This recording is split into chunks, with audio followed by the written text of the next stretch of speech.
Friends, कैसे हैं आप सब। उम्मीद करती हूँ आप लोग अच्छे होंगे। आज आपकी वर्कशीट नंबर 44 आई है। इसे अच्छे से लेबल कीजिए, डेट डालिए, क्लास सब्जेक्ट अपना नाम, अपने टीचर का नाम लिखिए। प्यारे बच्चों, मेरी एग्जाम्स चल रहे थे इसलिए लास्ट वीक आपको वर्कशीट नहीं मिल पाई। अब से आपको सारी वर्कशीट्स टाइम टू टाइम मिलेंगी। चलिए पढ़ना शुरू करते हैं। हम लोग पढ़ने वाले हैं लेसन फायर प्ले। ठीक है, चलिए तो पढ़ना शुरू करते हैं। Let us continue our story. अपनी स्टोरी को आगे कंटिन्यू करते हैं।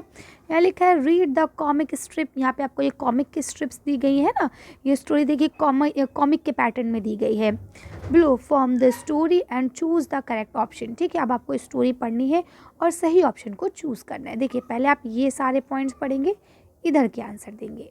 ठीक है, उसके बाद नीचे का पढ़ के उनके सामने के आंसर देंगे। चलिए पढ़ते हैं। Jumman was cross examined bye Algu and other. ठीक है, जुम्मन का क्रॉस एग्जामिन किसने किया? अलगू ने और बाकी लोगों ने किया। ठीक है, we have gone into the matter carefully. हम लोग ने ये सारा मैटर बहुत अच्छे से पढ़ा है। In your opinion, in our opinion, हमारे हिसाब से, हमारे अंदाजे से Jumman must pay his on monthly allowance, यानी कि हम लोग के हिसाब से जुम्मन को अपनी आंटी को महीने का खर्च देना होगा। और as a property goes back to her, नहीं तो उनकी प्रॉपर्टी उनको वापस करो। ठीक है, या तो महीने का खर्चा दो, नहीं तो उनकी प्रॉपर्टी उनको वापस कर दो। Now the two friends were seldom seen together. अब दोनों दोस्त जो हैं आपस में एक दूसरे को दुश्मन की तरह देख रहे हैं। The bound of friendship between them was broken. और उनके बीच में जो दोस्ती का रिश्ता था अलगू और जुम्मन के बीच में, वो भी टूट गया। इन फैक्ट, बल्कि यहाँ तक हम कह सकते हैं, Jumman was Algu enemy and wanted his revenge. और जुम्मन अलगू जो है वो जुम्मन का क्या बन गया? दुश्मन बन गया। और जुम्मन चाहता था कि वो मुझसे बदला भी ले, रिवेंज लेना, बदला लेना। ठीक है, अब यहाँ फर्स्ट क्वेश्चन लिखा है who cross examined Jumman. Jumman को किसने क्रॉस एग्जामिन किया? तो आप लिखेंगे अलगू एंड अदर। यहाँ भी हमने पढ़ा है। दूसरा हो जाएगा what was the decision of panchayat. Panchayat का क्या डिसीजन रहा? तो इसका भी ये रहेगा कि जुम्मन जो है वो अपनी आंटी को पैसे देगा, नहीं तो फिर उनकी प्रॉपर्टी उन्हें वापस करेगा। ठीक है, तो यहाँ दोनों का ए है।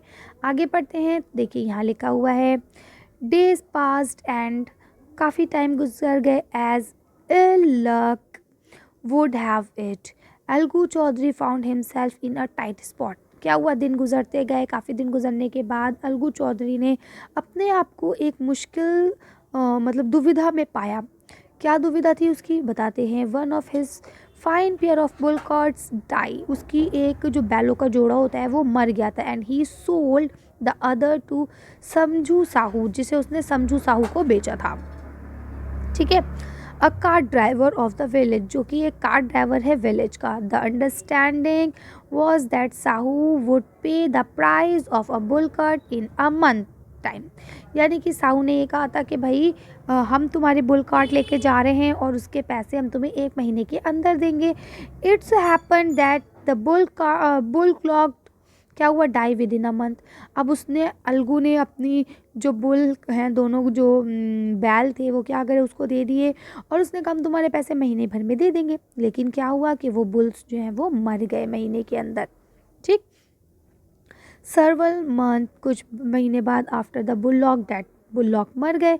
तो क्या हुआ? Algu reminded Sahu of the money he had not yet pay, यानी उसे ये लगा, but Sahu got very around. ठीक है, मतलब उसने कहा कि उसे पैसे दो, लेकिन उसने पैसे नहीं दिए क्योंकि वो तो मर चुकी थी। अब देखिए लिखा है what problem did Algu experience. Algu ने कौन सी प्रॉब्लम का एक्सपीरियंस किया? तो आप यहाँ से इसका फर्स्ट लिखेंगे कि भाई उसने एक बुलॉक को, उसके पास एक बुलॉक का जोड़ा था जो मर गया था, जो उसने ही सोल्ड अदर, जिसे उसने किसने भेजा था? समझू साहू को बेचा था। ठीक है, आगे क्वेश्चन लिखा है हुआ समझू साहू। समझू साहू कौन था? तो आप लिखेंगे अ car driver of a village. ठीक है, लास्टली क्या होता है? ये समझू साहू बोलता है आई कांट पे यू, मैं तुम्हें पे नहीं करूँगा। A penny for the watch is beast you sold me, तुमने मुझे बेकार से मतलब जानवर बेचे थे। He brought us nothing but training, उन्होंने मुझे कुछ भी नहीं दिया बल्कि मुझे बर्बाद ज़रूर कर दिया। I have a bullock, मेरे पास बुल लॉक है। Use it for a month, तुम उसे महीने इस्तेमाल कर लो, देन रिटर्न टू मी, और फिर वो मुझे वापस कर देना। But no money you for your dead bullock, यानी कि लेकिन मैं तुम्हें कोई पैसा नहीं दूंगा तुम्हारे मरे हुए बैलों के जोड़े के लिए। ठीक है, यानी मैंने तुम्हारे जोड़े लिए, वो मर गए, ये बात ठीक है, लेकिन मैं तुम्हें उसके लिए कोई पैसे नहीं दूंगा क्योंकि मैंने उनसे कुछ कमाया भी नहीं था और वो खुद पहले से ही बीमार थे। अगर वो मरे तो उसमें मेरी कोई गलती नहीं है। ठीक है। तो अलगू क्या करता है, Alagu to refer the case to the panchayat. Alagu जो है उस केस को पंचायत में ले जाता है फॉर अ सेकेंड टाइम। अब ये दूसरा समय था। इन अ फ्यू मंथ, उसी महीने, कुछ महीने बाद, preparation for holding the panchayat were made.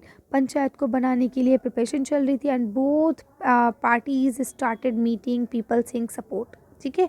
और दोनों पार्टीज यही सोच रही थी कि सही का साथ दिया जाएगा, है ना। अब क्या हुआ, पंचायत को ऑर्गेनाइज किया गया। आगे देखते हैं क्या होता है। फिलहाल क्वेश्चन पढ़ लेते हैं। यहाँ लिखा, circle the correct meaning of the word perhaps. यहाँ जो वर्ड दिए गए हैं उनके सही मीनिंग बताइए। रनिंग का मतलब होता है डिस्ट्रॉय और डैमेज। ठीक है। टाइट स्पॉट का मतलब होता है डिफ़िकल्ट सिचुएशन। ठीक।